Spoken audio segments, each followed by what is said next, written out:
stories. Please don't kill me. I have a lot to live for. I have a wife and kids. I went with my family on a vacation to several spots, and we stayed at 2 different motels. I wanted to leave after the first hotel, but we went to one more after that. The place we were going to see was a cave system in Florida, where a tour guide walked you through it and they shut the lights off. Sounded pretty cool to me. The second place we were supposed to go was Disney. We had plans to go to more places, but those are now irrelevant.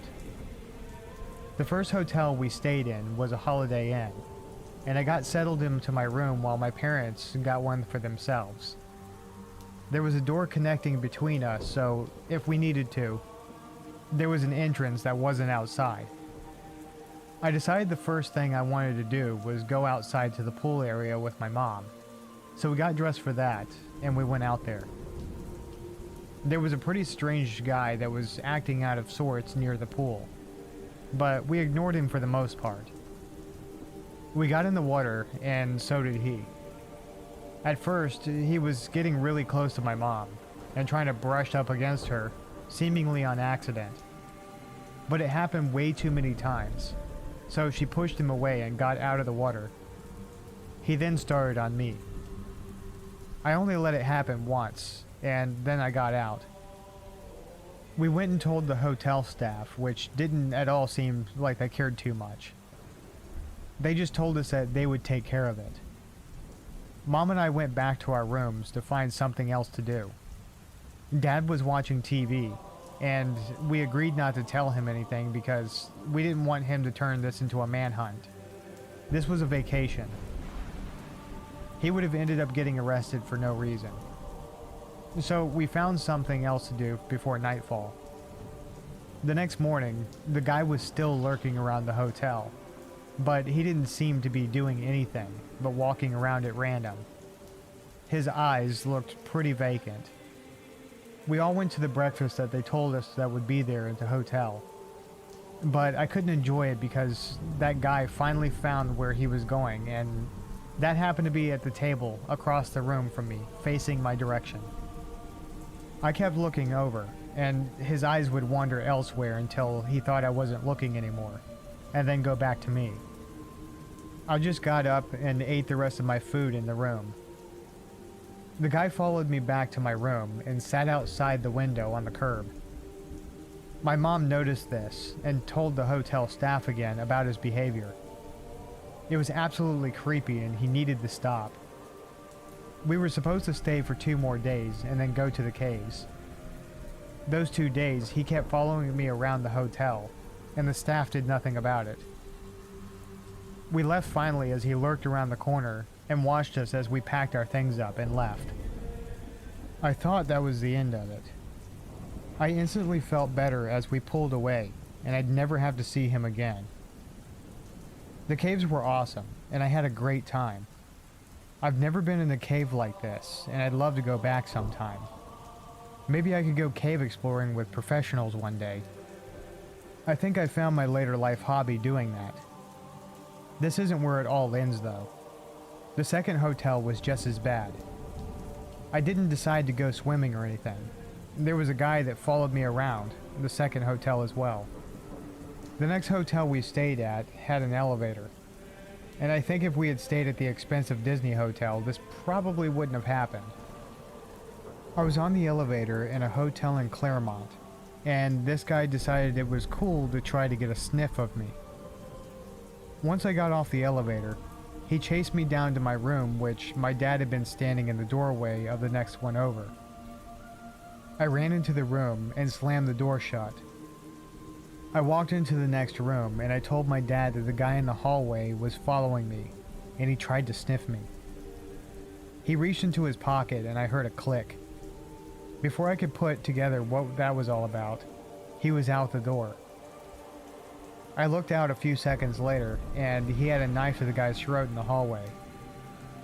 A woman walking around the corner saw this, and instantly backed away, and ran back the way she came. Dad came back a few minutes later and told me that the guy will not bother me again, and to go wherever I wanted to go into the hotel. I didn't feel safe anymore, and I told him I'd like to go home after this. I'm not blaming Florida for any of this. This will happen anywhere. I just don't like being followed by strange people. After we saw the entire park, we went home and finished our vacation around our little town, and planned to go back to those two places on a later date and finish the plan. Dad didn't seem like he was disappointed or anything. He just wanted to make sure that I was safe. It's been a little while, and we still haven't had a vacation like that, but we do plan on it in the future. This time will be different.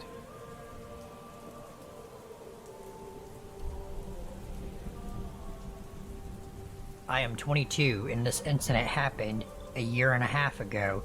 I had just moved into my first apartment and was in the process of moving in.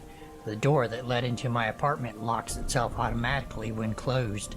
So, I was going to the entrance of the apartment complex to get my mail. While talking on the phone with my boyfriend, I returned to my apartment and sat down on the bed while opening the mail while using the phone. I dropped my phone on the floor and it landed under the bed, so I had to lie on the floor and stretch for it. I saw something that caught my eye. There was someone under my bed. My eyes widened, and I choked the urge to scream. The person under my bed was lying still with his back towards me and his head to his chest, so I couldn't see his face. And he didn't see me. Trying to be rational while so many thoughts rushed through my head, I picked up the phone and said, "Sorry, I dropped my phone. I'm just gonna take a shower and call you back." The bathroom is right by my bed, so I hastily walked in, quietly locked the door, turned the shower on, and jumped out the window. My apartment is on the first floor, and I called the police. They told me to wait nearby. They said to go across the street and see if anyone comes out the door to the apartment complex. This was during summer, and it was still light out. I placed myself across the street, hiding behind a car while watching my open bathroom window and my front door. I called my boyfriend, and he came to me just before the police. I gave them my keys, and they went inside. Only moments later, two cops come out holding a thin, tired-looking man. His eyes looked crazy, but he didn't try to get away. The policeman that stood beside me and comforted me while the police searched through my house. I was a mess, shivering and crying. Told me that the man stood outside my bathroom door with one of my kitchen knives waiting for me to come out.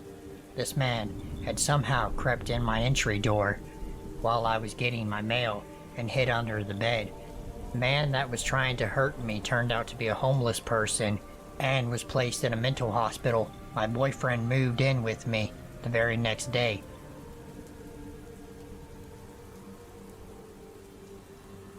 About 2 years ago, today, I recently moved to a new city in Canada. I was 21 at the time and single, as I just got out of a shitty relationship, so moving was a fresh start for me. In a new city, where nobody knew really, except my one guy friend, who we will call Mike. Mike didn't live directly in the city though, but we hung out a lot. Since I was single in a new city, I downloaded Tinder. Everyone my age has this dating app, or hookup app really. I don't usually do dating apps, but I was bored and was looking for a little fun. Remember the I don't do dating apps thing once you reach the end of this story. This is the exact reason I don't ever go on them anymore. So, I get on there and I match with a guy, who we will call Andrew. So I didn't message him first or anything, because I was doing a lot of swiping, and honestly went on with my day doing other things, as I just moved and needed to unpack. So a couple of hours later I check my phone, and I see Andrew has messaged me several times saying hi, complimenting me, and he even sent a funny pickup line. I always appreciate a good pickup line, as I have a good sense of humor about mostly everything, and don't take many things that seriously. Keep this in mind too. So I replied, and we got to chatting. He eventually asked for my number, so I gave it to him. It was fine from there, really. Nothing weird was said, So he asked me out to dinner and a few drinks. I agreed, and we met 3 days later. We met in a public place, obviously. I saw him outside the restaurant leaning on his car. It was a really nice car. He asked me to take a photo of it with the sun setting in the background. I said, okay, sure. Thought it was random, but whatever. We go inside and eat dinner and drink a little bit, and it was a really good date. So I invited him back to my apartment to keep the night going, I guess you could say. It wasn't super late, and we were really hitting it off. We get to my door, and I was a little bit tipsy as I drank 3 glasses of wine. I wasn't drunk though, but I kept forgetting my code to my door. So I had it on my phone, and I got us in. The rest of the night wasn't weird at all. I woke up beside him the next morning, majorly hungover, and we obviously had fun the night before. He left, and all was good. I really didn't want to pursue anything further, so I texted him and said, last night was great, but I'm not looking for anything serious right now. And he freaked out on me, saying I was wrong for leading him on, and whatever else was said. Okay, fine, fair. You can have your opinions. That's by all means fine. So I ghosted him. Just didn't really feel like talking anymore after that. As he said degrading and subjective things, I left it at that and moved on with my life, as we all would. About a week goes by, and I'm out running errands to finish the last details of getting my apartment furnished. I come home, and he's sitting in my living room with flowers and a bottle of wine. I was drinking at dinner. I was immediately like, how did you get in here? As you need a key fob, and obviously a door code. The door code thing, after I thought about it, did not surprise me. He remembered it as I had it in and out in my open phone. But the key fob I was confused about, how he got the extra one I have. He admitted to taking it when I was asleep, when he stayed the night. I was really mad someone would do that after not knowing someone for like 16 hours in person, so I kicked him out, and I was a little shooken up about the situation. I blocked his number immediately after he kept apologizing. I just couldn't forgive him after doing that and invading my home, which is a safe space. Fast forward again to 2 weeks later. I was on a little getaway in Seattle with my friend Mike. I posted Instagram stories on the trip, and I forgot until after he followed me. We matched on Tinder. This is a common thing guys my age do on Tinder. So he knew I was gone for a weekend. Mike and I are coming back to my place to drop bags off and chill for a little bit at the apartment. I walk into my apartment with Mike this time, and Andrew was on my couch with a girl. I was completely in shock he got in again. The girl even had the audacity to say, "Who are you and why are you in Andrew's apartment?" I lost my mind on both of them and asked him how in the fuck he got in again. He had no made-up story this time. He just flat out didn't know what to say except, "I didn't know when you'd be back, so I've been staying here with this bitch." Mike was mad as fuck about the situation, as I told him all about it weeks ago. I demanded to know how he got into my apartment again. He said he made multiple copies of the key fob after he took it. My heart completely sank, and I threatened to call the cops if they did not get out of my apartment, and gave me every fob he copied. I was pissed and felt so invaded of my space. About a month goes by, and I was still thinking about it every once in a while. He was blocked on every social media I could find him on.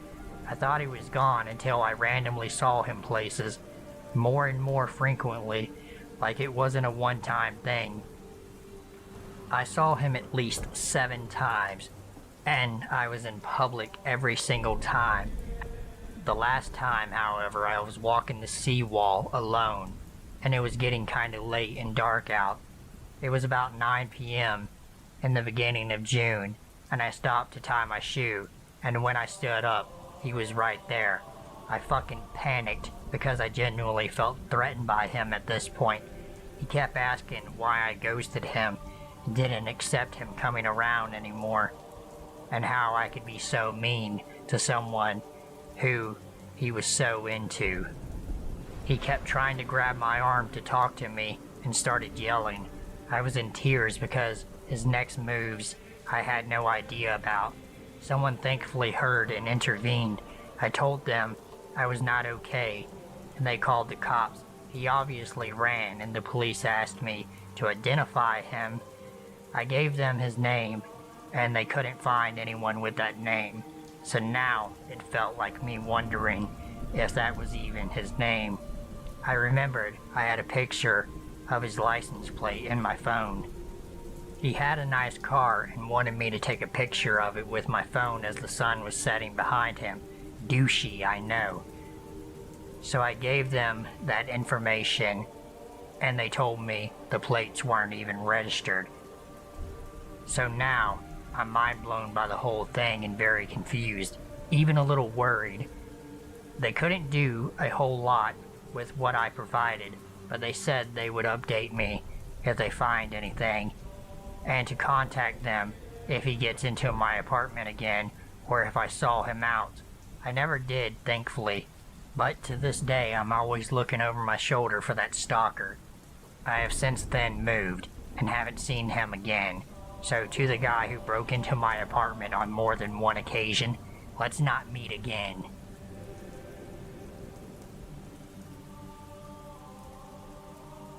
If you're new, go ahead and hit the like button and subscribe to my channel, as it really helps me out.